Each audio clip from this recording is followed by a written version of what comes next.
হে ভগবান, এ কেমন জীবন দিয়েছো তুমি আমাকে! এত দারিদ্র আর এত একা থাকা, যে সারাদিন কাজ করেও আমি এতটা রোজগার করতে পারি না যে 3 বেলার খাবার জোটাতে পারি। তার উপর আমার দারিদ্র দেখে কোনো বাবা তার মেয়েকে আমার হাতে তুলেও দেবে না। আমি কি আমার পূর্বজন্মে এতটাই খারাপ কাজ করেছিলাম ভগবান, যে আমার ভাগ্যে শুধু একা থাকার অভুক্ত থাকায় লেখা আছে? কাঠুরিয়া তার জীবন ও ভাগ্যকে অভিশাপ দেয়। সারা দিন কাজ করেও সে কোনো মতে 3 বেলার খাবার জোগাড় করতে পারে। কাঠুরিয়া কাঠগুলো নিয়ে তার মালিকের কাছে যায়।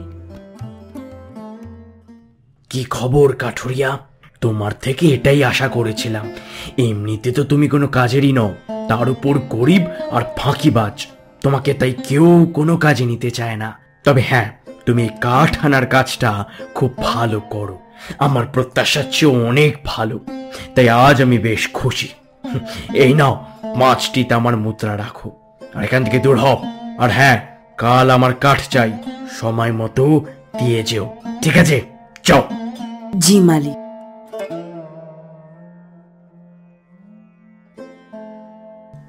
আরে ভাই, এটা কি? সে এত পরিশ্রম করলো, জঙ্গল থেকে কাঠ এনে দিল, আর তুমি তাকে মাত্র 5টি তামার মুদ্রা দিলে? আরে এটা তো খুবই কম। এতে তোর সারাদিনের খরচও কোনো মতে চলে হয়তো, তাই না? আরে আসলে কি জানো, সে একটু বোকা প্রকৃতির মানুষ। সে জানেই না যে কোন কাজের জন্য কত টাকা নেওয়া উচিত আর কত না। আর দুনিয়ার নিয়ম হলো ভাই, বোকা আর দুর্বলদের তো শুরু থেকেই দাবিয়ে রাখা হয়। আর আমি নিজের লাভ দেখবো নাকি এদের মতো বোকাদের? আরে সেসব নয়, ঠিক আছে যে তুমি ওকে ঠকালে কারণ সে বোকা, কিন্তু ওর পরিবারের লোকেরাও কি বোকা, যারা ওকে কিছু বলে না? আরে কিভাবে বলবে? যখন কোনো পরিবার থাকবে তখন তো বলবে না। আর ছোটবেলায় ওর বাবা মা মারা যান, আর দারিদ্র্যের কারণে ওর বিয়েও হচ্ছে না। এখন বেচারা আর করবেটাই বা কি? ছোটবেলায় আমি ওকে আশ্রয় দিয়েছিলাম, আর ছোটবেলা থেকেই ও আমার জন্য কাজ করে আসছে। ও দুনিয়াদারি সম্পর্কে কিছুই জানে না। তুমি না খুব বাজে মানুষ ইয়ার। মানে এত বছর ধরে সে তোমার জন্য এত কম টাকায় কাজ করছে, এর চেয়ে বেশি তো ভিখারিরাও এক জায়গায় বসে বসে কামিয়ে নেয়।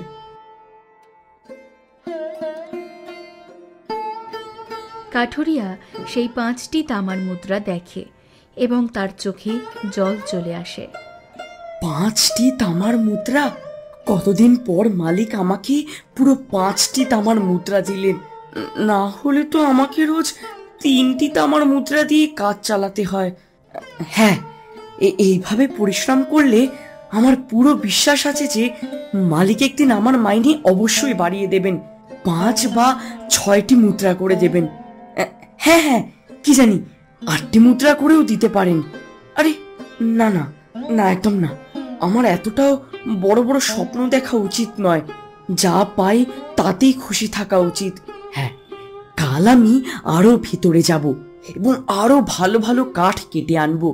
ভেতরে বন্য প্রাণী আর সাপের একটু ভয় তো আছে, তবে যদি উন্নতি করতে হয় আর এমন খারাপ জীবন না কাটাতে হয়, তাহলে এই ঝুঁকি নিতেই হবে আমাকে।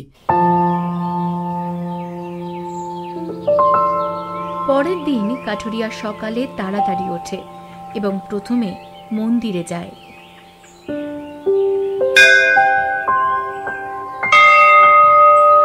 হে ভগবান, আমি রোজ তোমার পুজো করি, রোজ তোমার কাছে আমার সমস্যা নিয়ে আসি।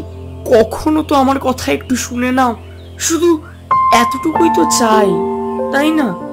আমার মাইনে বাড়িয়ে দাও আর একজন ভালো জীবন সঙ্গী দাও। ব্যাস, আর কিছুই চাইবো না তোমার কাছে। সত্যি সত্যি বলছি, শুধু আমার এই প্রার্থনাটা শুনে নাও ভগবান।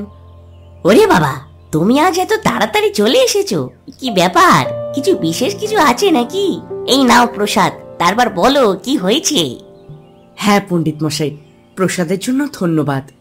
আজ আমি ভেবেছি যে আমি জঙ্গলের বেশ ভেতরে যাব কাঠ আনতে, কারণ জঙ্গলের ভেতরে না একটু ভালো জাতের কাঠ পাওয়া যায়। যদি আমি সেই কাঠগুলো কেটে আনি তাহলে মালিক খুশি হয়ে যাবেন।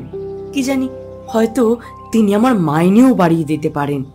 আর মাইনে না বাড়ালেও ভালো কাঠ থেকে অন্তত পুরস্কার তো দেবেন, তাই না? হ্যাঁ, আজ আসি। জঙ্গলের ভেতরে? না না বাবা, জঙ্গলের ভেতরে যেও না, ওখানে বিপদ আছে। বন্য প্রাণী আর বিষাক্ত সাপে ভরা ওটা। যদি তুমি জীবিত না ফেরো তাহলে টাকা দিয়ে কি করবে? কিন্তু পণ্ডিত মশাই, আমি আর বেঁচে থেকেই বা কি করব? এমন জীবনের চেয়ে তো ভালো আমি মরে যাই। আমি আগেও জঙ্গলের ভেতরে যাওয়ার কথা ভেবেছিলাম, কিন্তু কখনো সাহস হয়নি। তবে আজ আমার ভেতরের বাঘ জেগে উঠেছে। আমি সিদ্ধান্ত নিয়ে নিয়েছি, হয় আমি ভালো জীবন কাটাবো অথবা আমি বাঁচবই না। আর আমি এমন জীবন নিয়ে থাকতে পারছি না পণ্ডিত মশাই। আমি বিরক্ত হয়ে গেছি, সত্যি বলছি। এবার আর না, এবার হয় ভগবানকে আমার কথা শুনতে হবে অথবা আমি নিজেই ভগবানের কাছে চলে যাব। হ্যাঁ বাবা, আমরা জানি তুমি তোমার জীবনে অনেক দুঃখই দেখেছো। যদি তোমার জায়গায় অন্য কেউ থাকতো তাহলে সেও এতক্ষণে হাল ছেড়ে দিত হয়তো। তবে বাবা, যখন তুমি জঙ্গলের ভেতরে যাচ্ছই তবে একবার মায়ের মন্দিরে অবশ্যই ঘুরে এসো। আমি শুনেছি সেই জঙ্গলের ভেতরে মায়ের একটি মন্দির আছে। লোকে বলে যারাই মায়ের দর্শন করেছে সে কখনো খালি হাতে ফেরেনি, তার ইচ্ছে অবশ্যই পূরণ হয়।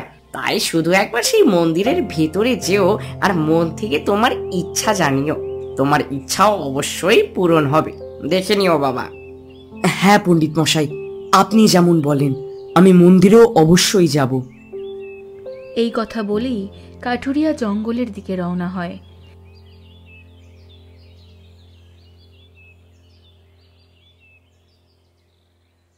ভয় তো লাগছে, কিন্তু এটাই কিছু করে দেখানোর সুযোগ। শুধু একবার ভালো জাতের কাঠ পেয়ে গেলেই তাড়াতাড়ি বেরিয়ে আসবো। তার ভয় লাগছিল, কিন্তু ছোটবেলা থেকে জঙ্গলে কাজ করার কারণে তার অভিজ্ঞতা যথেষ্ট ছিল।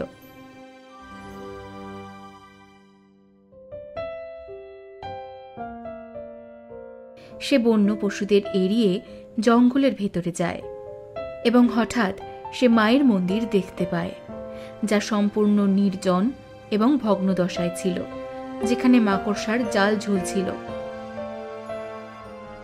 আরে বাপ রে, এটা কি? এ তো মায়ের মন্দির পুরো ভাঙাচোরা মনে হচ্ছে। আর এখানে এত এত জাল কেন ঝুলছে? ওহ, মনে হচ্ছে এই বন্য পশু আর বিষাক্ত সাপের কারণে এখানে কেউই আসে যায় না। মায়ের আশীর্বাদ নেওয়ার আগে আমার মন্দিরটা পরিষ্কার করে দেওয়া উচিত। কি জানি, খুশি হয়ে মা আমার মনস্কামনা যদি সত্যি সত্যি পূর্ণ করে দেয়। কাঠুরিয়া মায়ের মন্দির পরিষ্কার করে এবং তারপর প্রার্থনা করে। হে মাতা, আপনি তো আমার সম্পর্কে সবকিছুই আগে থেকে জানেন, তবু আমি আপনাকে বলে দিচ্ছি, আমি খুবই গরিব। এত পরিশ্রম করার পরেও আমার দুবেলার খাবারও ঠিকমতো পাই না। কখনো কখনো তো আমাকে উপোস থাকতে হয়। আমার দারিদ্র্যের কারণে আমার বিয়ে হয়নি এবং এখন তো আমার কোনো আশাও নেই। ধীরে ধীরে আমার বাঁচার ইচ্ছাও শেষ হয়ে যাচ্ছে। এখন আপনি আমার সাহায্য করুন মা, আপনি আমার শেষ আশা। আমার পুরো বিশ্বাস যে যখন আমি এখান থেকে ভালো জাতের কাঠ নিয়ে যাব তখন আমি এর ভালো দাম পাবো এবং তারপর আমি রোজ এখানে কাঠ আনতে আসব, যাতে আমি আমার দারিদ্র্য থেকে একটু বাইরে আসতে পারি। আর যখন আমি কাঠ আনতে আসবো মা, তখন আমি আপনার মন্দিরেও অবশ্যই আসব আর রোজ এখানকার পরিষ্কার পরিচ্ছন্নতাও করব এবং আপনার পুজোও করব। শুধু আপনি আমার উপর আপনার আশীর্বাদ বজায় রাখবেন মা। জয় মাতা দি।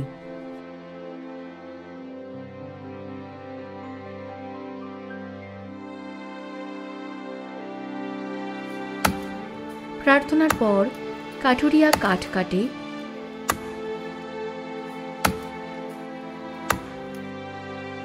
এবং তারপর মালিকের কাছে পৌঁছায়।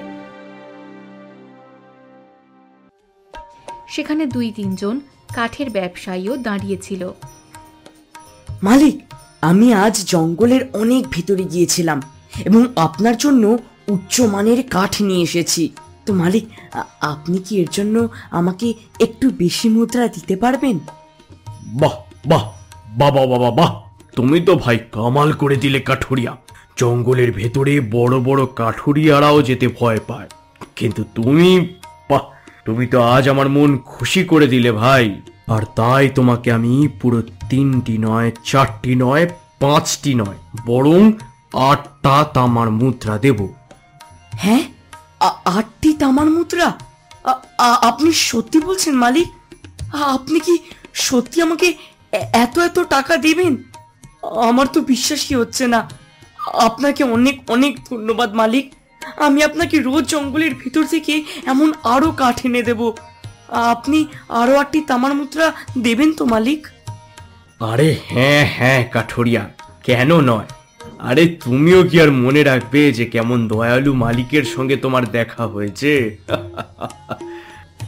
তাদের কথা শুনে সেখানে দাঁড়িয়ে থাকা সবাই হাসতে শুরু করলো এবং মজা করতে লাগলো। মালিক, এরা সবাই হাসছে কেন? এখানে কোনো হাসি তামাশা চলছে নাকি? আরে তুমি এসব কথায় মনোযোগ দিও না। দেখো কাঠুরিয়া, এরা সবাই একটু ওই পাগল প্রকৃতির লোক, সবার মজা উড়িয়ে বেড়ায়। তুমি শুধু তোমার কাজ করে যাও আর রোজ জঙ্গল থেকে আমাকে ভালো জাতের কাঠ এনে দাও। তারপর দেখো, একদিন তুমি অনেক টাকা রোজগার করতে শুরু করে দেবে, ঠিক আছে? হ্যাঁ মালিক, আপনি যা বলবেন। আমি রোজ আপনার জন্য কাঠ আনতে থাকবো। আপনার এই উপকারের জন্য ধন্যবাদ মালিক, ধন্যবাদ ধন্যবাদ। কাঠুরিয়া সেখান থেকে চলে যেতে লাগলো।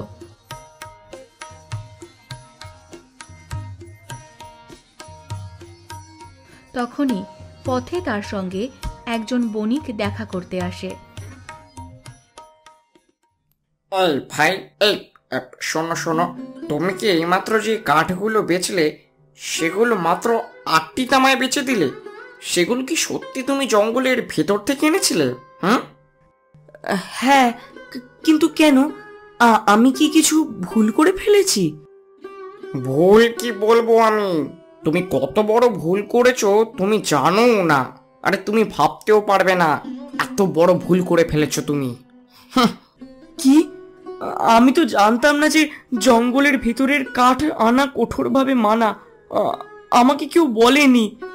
দেখুন, দয়া করে আমাকে ক্ষমা করে দিন। আমি আমি আমি সত্যি করে বলছি, ভবিষ্যতে এমন ভুল আর কখনো করব না, আর স্বপ্নেও করব না। ক্ষমা করে দিন আমায়। আরে বোকা গাধা, জঙ্গলের কাঠ কাটার জন্য আমি তোমাকে বকছি না। তুমি যে দামি কাঠগুলো মাত্র 8টি তামার মুদ্রায় বেচে দিয়েছো তার জন্য বকছি। একটা কথা বলো, তুমি সাধারণ কাঠ কেটে আনলে সেগুলো কত দাম পাও বলো দেখি? 3টি তামার মুদ্রা। আর কখনো কখনো মালিক খুশি হলে আমাকে 5টি তামার মুদ্রাও দেন। হে ভগবান, নিরেট বোকা মানুষ, জানি না কেমন কাঠুরিয়া তুমি। আচ্ছা, তুমি নিজে জানো না এই কাঠগুলোর বাজারে কি দাম চলছে? আরে সাধারণ কাঠগুলোর দামই তো 2টি রূপোর মুদ্রা। 2টি রূপোর মুদ্রা? না না না না না না, আপনি মজা করছেন তাই না? এখানে মালিক আমাকে 10টি তামার মুদ্রাও দেন না, আর আপনি কিনা বলছেন যে 2টি রূপোর মুদ্রা, মানে 200টা তামার মুদ্রা।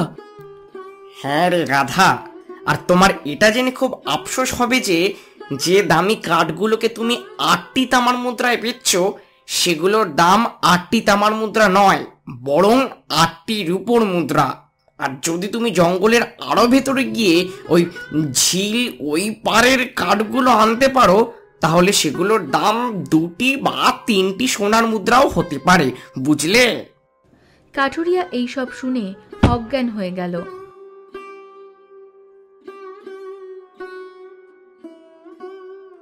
বণিক তাকে নিজের বাড়িতে নিয়ে এলেন।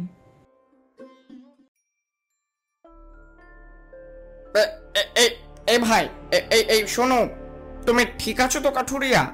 আরে ভাই, হঠাৎ করে অজ্ঞান হয়ে গেলে কেন? হ্যাঁ হ্যাঁ, আপনার কথা শুনে আমার বিশ্বাস হচ্ছে না যে মালিক আমার সঙ্গে এমনটা করেছেন। যখন আমার বাবা মা আমাকে ছেড়ে ভগবানের কাছে চলে গেলেন, তখন মালিকই আমাকে আশ্রয় দিয়েছিলেন। যদি যদি তিনি না থাকতেন, তাহলে হয়তো আমি কখনোই কাঠুরিয়া হতে পারতাম না, এবং কোথাও বসে এদিক ওদিক ভিক্ষা চাইতাম বা মরে যেতাম। আমার তার উপর নিজের চেয়েও বেশি বিশ্বাস ছিল। তিনি ছাড়া আমার আর কি ছিল বলুন? কিন্তু তিনিও আমার সুযোগ নিলেন, আমার বিশ্বাস ভাঙলেন। তোমাকে দেখে সত্যি মন থেকে খারাপ লাগছে। আমি বুঝতে পারছি যে তুমি তোমার জীবনে কত কষ্ট সহ্য করেছো। কিন্তু আমার মাথায় আসছে না যে আপনি আমাকে এসব বললেন কেন। মানে আমার কথা হলো, আপনিও চাইলে তাদের মতো আমার ব্যবহার করতে পারতেন, একটু বেশি মুদ্রা দিয়ে কাজ করিয়ে নিতে পারতেন। তাহলে আপনি এমন কেন করলেন? আমাকে কেন বললেন? দেখো বাবা, যদি কিছু লোক ঠক বা খারাপ হয়, তার মানে এই নয় যে সবাই তেমনই হবে। আমি একজন সৎ ব্যবসায়ী। আমি কখনো কাউকে বেশি টাকা দিই না, কিন্তু কমও দিই না, বুঝলে? এখন দেখো, যা হওয়ার তা তো হয়ে গেছে। তো এখন কি তুমি আর ওর জন্য কাজ করতে চাইবে? আচ্ছা শোনো, আমি তোমাকে এই কাঠগুলোর সঠিক দাম দেব, আর তুমি খুব তাড়াতাড়ি তোমার দারিদ্র থেকে বেরিয়ে আসবে। এখন তোমাকে এই ঘষাপিটা জীবনযাপন করার কোনো প্রয়োজন নেই। বলো, কি বলছো? তুমি কাজ করবে আমার জন্য? হ্যাঁ হ্যাঁ, নিশ্চয়ই। আমি আপনাদের সঙ্গে কাজ করতে কিভাবে মানা করতে পারি? আপনি আমাকে সঠিক পথ দেখিয়েছেন। তবে দেখুন, রূপোর 8টি মুদ্রা পর্যন্ত ঠিক ছিল, কিন্তু 2টি বা 3টি সোনার মুদ্রা, সেটাকে বলি কাঠগুলোর জন্য? এটা একটু বেশি হয়ে যাচ্ছে না? একেবারেই না, কারণ এই কাঠগুলো কেবল রাজপ্রাসাদের লোক এবং কিছু গুটি কয়েক ধনী লোকই ব্যবহার করে। কারণ এগুলো কোনো সাধারণ কাঠ নয়, এগুলো খুব বিশেষ এবং মানসম্মত কাঠ হয়। আর এই কাঠগুলো পাওয়া ঠিক ততটাই কঠিন যতটা মরুভূমিতে জল পাওয়া, কারণ এই কাঠগুলো সেই বিপজ্জনক জঙ্গলের ভেতর থেকেই পাওয়া যায়। সেখানেও ঝিলের ওই পারে, যেখানে একটার পর একটা ভয়ঙ্কর ভয়ঙ্কর বন্য পশু আর বিষাক্ত জীবজন্তু থাকে। এই কাঠগুলো আনতে এক বিশেষ দলের লোক যায়, যারা শুধু পারদর্শী এবং পশু সম্পর্কে বিশেষ জ্ঞান রাখে। কোনো সাধারণ মানুষ কখনোই সেই কাঠগুলো আনতে পারবে না। আর হ্যাঁ, যদি আনার চেষ্টাও করা হয়, তবে সে নিজের জীবন হারাবে। এখন বলো, যদি তুমি সেই কাঠগুলো আনতে সফল হও, তাহলে তুমি একদিন ধনী হয়ে যাবে। তোমার কোনো প্রকারের কোনো অসুবিধে হবে না। তবে হ্যাঁ, আমার পরামর্শ মানলে ওই ঝিলের ওই পারে যাওয়ার কথা কখনো ভেবো না, ভুল করেও না। হ্যাঁ, হয়তো তোমার ধনী হতে একটু সময় লাগবে, কিন্তু সেই কাঠগুলো তো আর তোমার জীবনের চেয়ে দামি নয়, তাই না? কেন, ঠিক বললাম তো? জীবন থাকলে সব আছে, তাই না? হ্যাঁ হ্যাঁ হ্যাঁ, আমি বুঝতে পেরেছি বণিক মশাই। আপনার জন্য কাল আমি জঙ্গলের ভেতর থেকে 8টি রূপোর মুদ্রা মূল্যের কাঠ এনে দেব। হ্যাঁ হ্যাঁ, কিন্তু সাবধানে যেও। আর হ্যাঁ, ঝিলের ওই পারে যাওয়ার কথা কিন্তু ভুলেও ভাববে না, ঠিক আছে? হ্যাঁ হ্যাঁ, নিশ্চয়ই নিশ্চয়ই, আমি বুঝতে পেরেছি। আপনাকে অনেক অনেক ধন্যবাদ বণিক মশাই। আচ্ছা, আপনাকে কি বলে ডাকবো? মালিক নাকি বণিক মশাই? তুমি আমাকে বণিক মশাই বলেই ডেকো, কারণ তুমি আমার দাস নও, তুমি স্বাধীন। তুমিও একজন ব্যবসায়ী যে আমার মতো নিজের জিনিস কারো কাছে বিক্রি করে, বুঝলে? আর হ্যাঁ, আজ তুমি আমার বাড়িতেই থেকে যাও, কাল নয় যেও। আমার স্ত্রী বেশ ভালো রান্না করে, একবার খেয়ে দেখো, তোমার অবশ্যই পছন্দ হবে। হ্যাঁ, কিন্তু বণিক মশাই। ধর, কিন্তু পরন্তু কিছুই নেই। আমি বলে দিয়েছি তো বলে দিয়েছি, ব্যাস। তুমি আজ এখান থেকে খাবার খেয়েই যাবে, ব্যাস। আমার কথাই শেষ কথা, ঠিক আছে? আর বেশি কথা নয়। আরে ভাই, তুমি আমার অতিথি, আর নিজের অতিথির খাতির যত্ন না করে আমরা তাকে কোথাও যেতে দিই না, বুঝলে? ইস, যদি আপনি আমাকে আগে পেয়ে যেতেন, তাহলে কতই না ভালো হতো। আপনি কত ভালো। আমি খুব খুশি হয়েছি যে আপনার মতো সৎ এবং ভালো মানুষও আছে এই দুনিয়াতে। আমি আজ খুব খুশি।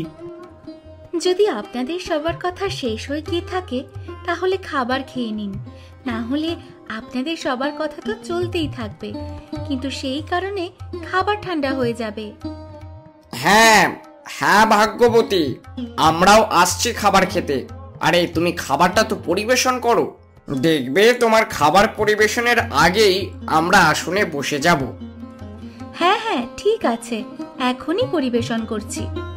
এবার চলো ভাই কাঠুরিয়া, হাত ধুয়ে নাও, না হলে আমার স্ত্রী আমাদের দুজনকেই ধুইয়ে দেবে।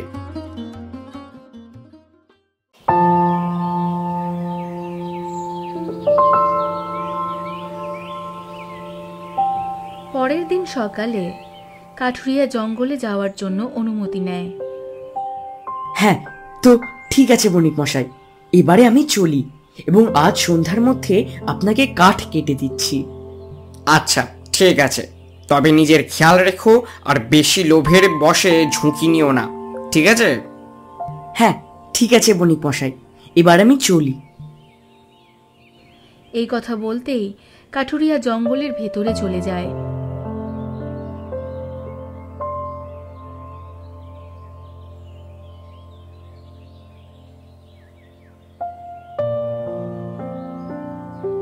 এবং প্রথমে মায়ের মন্দিরে যায়।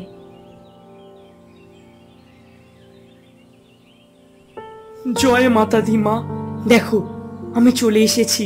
আর আমার বিশ্বাস হচ্ছে না যে আমার জীবন পাল্টে গেছে। আমি জানি এইসব আপনারই কৃপায় হয়েছে। আমার তো মনে হয়েছিল যে এইসব একটা গুজব হবে, কিন্তু এখানে তো যেই আসে তার মনস্কামনা সত্যি সত্যি পূর্ণ হয়ে যায়। আপনি ধন্য মা, আপনি ধন্য। আমি আজ তো আপনার জন্য কিছু নিয়ে আসতে পারিনি, তবে হ্যাঁ, কাঠ কাটার পর আমি যে টাকা পাবো তখন আমি আপনার জন্য অবশ্যই কিছু কিনে নিয়ে আসব। আজকের জন্য আপনি আমার ভক্তি আর আমার পুজো দিয়েই কাজ চালিয়ে নিন। জয় মাতা দি। এই কথা বলেই কাঠুরিয়া কাঠ কাটতে শুরু করে এবং কাঠ জড়ো করতে থাকে, কিন্তু তার মন বারবার হ্রদের ওই পারে যাওয়ার জন্য ছটফট করে। আরে এটা কি হচ্ছে? আমার মন বারবার ঝিলের ওই পারে যাওয়ার জন্য কেন করছে? কোথায় আমাকে মাত্র 3টি বা 5টি তামার মুদ্রা দেওয়া হতো, আর কোথায় এখন আমি পুরো 8টির উপর মুদ্রা পেতে চলেছি। আমার তো এই আনন্দেই মেতে থাকা উচিত। আমি কেন লোভে পড়ে যাচ্ছি? না না না না, লোভী তো আমি আগে ছিলাম না, আমার এখনো লোভ করা উচিত নয়। কিন্তু এত টাকার কথা শুনে কি আমার মনে লোভ জেগে উঠছে? না না, আমাকে নিজেকে সামলাতেই হবে। কিন্তু আমি তো মাকে বলেছি যে আমি মায়ের জন্য কাল কিছু কিনে আনবো। যদি আমি ঝিলের ওই পারে যাই এবং বেঁচে না ফিরি, তাহলে মায়ের জন্য কি কিছু আনতে পারবো? এত কষ্টে এখন আমার ভাগ্য বদলেছে। আমি বেশি লোভের চক্করে এই জীবন হারাতে পারি না। না না, কিছুতেই না। কাঠুরিয়া কোনো মতে নিজের মনকে শান্ত করল এবং কাঠগুলো নিয়ে বণিকের কাছে গেল। হ্যাঁ, এই নিন বণিক মশাই, আপনার কাঠ আমি নিয়ে এসেছি। আরে কাঠুরিয়া তুমি, আমি তো এইমাত্র তোমার কথাই বলছিলাম। আমার কথা বলছিলেন? আমি তো কিছুই বুঝলাম না। আরে হ্যাঁ, আসলে কি জানো, আমার তোমার চিন্তা হচ্ছিল। এখন দেখো, তুমি এত গরিব আর হঠাৎ জানতে পারছো যে তুমি কাঠ বেচেও ধনী হতে পারো, তাই তুমি এই লোভে কোথাও ঝিলের ওই পারে চলে না যাও, সেটাই ভাবছিলাম। আপনি তো সত্যি কত ভালো। আপনার সঙ্গে তো আমার গতকালই দেখা হয়েছে, কিন্তু আপনি আমাকে নিজের পরিবারের মতোই চিন্তা করছেন, যেন আমি আপনার কেউ হই। আরে আর না হলে কি, নিজের নও তো নিজের হয়ে যাবে। কি নিজের হয়ে যাব? আমি ঠিক বুঝলাম না বণিক মশাই। আসলে ব্যাপারটা কিছুই না। দেখো, আমার ভাইজি আছে, আমি তার জন্য সম্পর্ক খুঁজছি, আর তুমি তার জন্য একদম যোগ্য ছেলে। দেখো, আমি মানি তুমি একটু বোকা, কিন্তু মনের দিক থেকে খুব ভালো, আর তোমার ব্যবহারও বেশ ভালো। তুমি আমার ভাইজির পুরো খেয়াল রাখবে, আমার পুরো বিশ্বাস আছে। আর এখন তো তুমি ভালো টাকাও রোজগার করতে শুরু করেছো। এই টাকা দিয়ে তুমি কিছুদিনের মধ্যেই একটা বাড়ি কিনতে পারবে এবং আরামের জীবন কাটাতে পারবে, এটাই আমার বিশ্বাস। এটা এটা আপনি কেমন কথা বলছেন বণিক মশাই? আমি মানে আমার মনে হয় না যে আমি এই সম্পর্কের যোগ্য। আরে হ্যাঁ, তুমি যোগ্য। আর তাছাড়া তুমি ভগবানকে অভিযোগ করেছিলে যে তোমার বিয়ে হচ্ছে না, তাহলে এখন কেন মানা করছো? দেখো বাবা, তোমার তো ভবিষ্যতে কারো না কারোর সঙ্গে বিয়ে করতেই হবে, তো আমার ভাইজির সঙ্গেই করে নাও। সে দেখতেও বেশ সুন্দরী, আর রান্না করার কথা তো জিজ্ঞেসই করো না। ও হো হো হো হো, এত সুন্দর রান্না করে যে তুমি নিজেকে থামাতে পারবে না। হ্যাঁ, ইনি একেবারে ঠিক বলেছেন। আমার কাছে আপনাকে একদম সঠিক পাত্র মনে হয়। আচ্ছা, যদি আপনারা সবাই বলছেন তো ঠিক আছে, আমি রাজি। বলুন, কবে বিয়ে করতে হবে? আরে বাবা, এত কিসের তাড়াহুড়ো? আগে নিজের জন্য একটা বাড়ি কেনো। বাড়ি ছাড়া নিজের স্ত্রীকে রাখবে কোথায়? তুমি কি চাও তোমার স্ত্রী কুঁড়ে ঘরে থাকুক? হ্যাঁ, আপনি ঠিক বলেছেন। আমি পুরো পরিশ্রম করব এবং একটি ভালো বাড়ি কিনব, যাতে আমার হবু স্ত্রীর কোনো জিনিসের অভাব না হয়, চিন্তা না হয়। আমি ঠিক জানতাম যে তুমি আমার ভাইজির জন্য একদম শ্রেষ্ঠ পাত্র। তোমার থেকে আমার এটাই আশা ছিল। আরে এসো এসো, আমরা খুব শীঘ্রই আত্মীয় হতে চলেছি। কলায় জড়াও, এসো।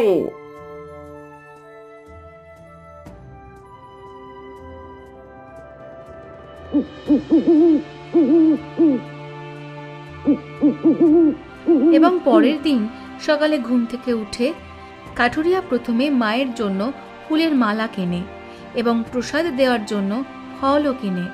আর কাঠুরিয়া আবারও জঙ্গলের দিকে রওনা দেয়।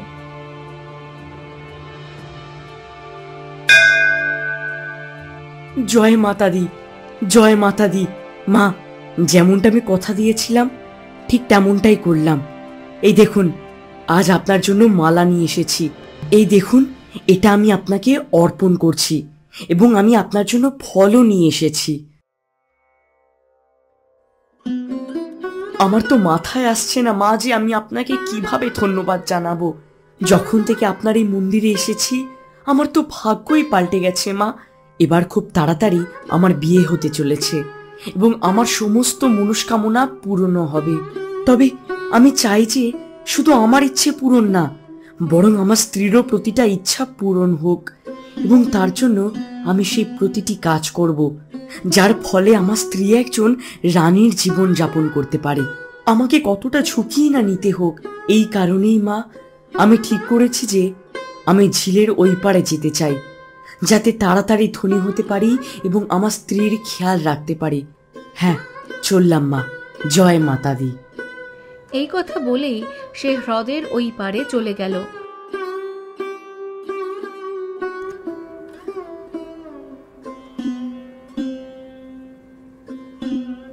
রাত হয়ে গেল, কিন্তু কাঠুরিয়া বণিককে কাঠ দিতে এখনো আসেনি। কি হলো? কাঠুরিয়া তো আজ পর্যন্ত কখনো কাঠ দিতে দেরি করেনি, তাহলে আজ এত দেরি হচ্ছে কেন? কোথাও সে আবার... শুভ শুভ বলো, এমন হতে পারে না। আমার মনে হয় যে আজ সে কাঠ আনতে যায়নি। আপনি সাহস রাখুন। অনেক রাত হয়ে যায়। তাদের বিশ্বাস হয়ে যায় যে কাঠুরিয়া আর বেঁচে নেই। পরের দিন সকালে বণিক কাঠুরিয়ার ঝুপড়িতে যান, কিন্তু তাকে সেখানে পান না। এখন তাদের সন্দেহ বিশ্বাসে পরিণত হতে শুরু করলো। ওহো, এটাই আমার ভুল ছিল। এটা আমি কি করে দিলাম? আমার জানানোই উচিত হয়নি ঝিলের ওই পাড়ের কাঠগুলোর ব্যাপারে। হে ভগবান, হে ভগবান, এটা আমি কি করে দিলাম? বণিক বাড়ি ফিরে আসে এবং তার স্ত্রীকে সব কথা বলেন। তারা সবাই চিন্তায় পড়ে গেলেন। রাত নেমে এসেছে এবং তাদের বিশ্বাস হয়ে গেছে যে এখন আর সেই কাঠুরিয়া বেঁচে নেই। তখনই হঠাৎ একজন লোক দূর থেকে হেঁটে আসছিল। তাকে বেশ আহত দেখাচ্ছিল, তার বেশ আঘাতও লেগেছিল। যখন তারা কাছাকাছি গেলেন তখন দেখা গেল যে সেই কাঠুরিয়া। যেমনটা আমি ভেবেছিলাম, তুমি সত্যি একজন চরম বোকা। আরে আমি তোমাকে মানা করেছিলাম তো, তুমি কেন গেলে ঝিলের ওই পারে? মাথা খারাপ নাকি তোমার?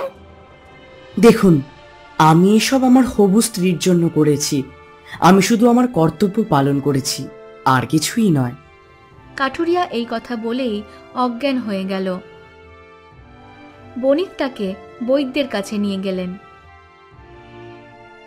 ভালো যে তার কোনো গভীর চোট লাগেনি। সে খুব ভাগ্যবান যে ঝিলের ওই পারে কেউ বেঁচে গেল, তাও আবার একা গিয়ে বেঁচে গেল।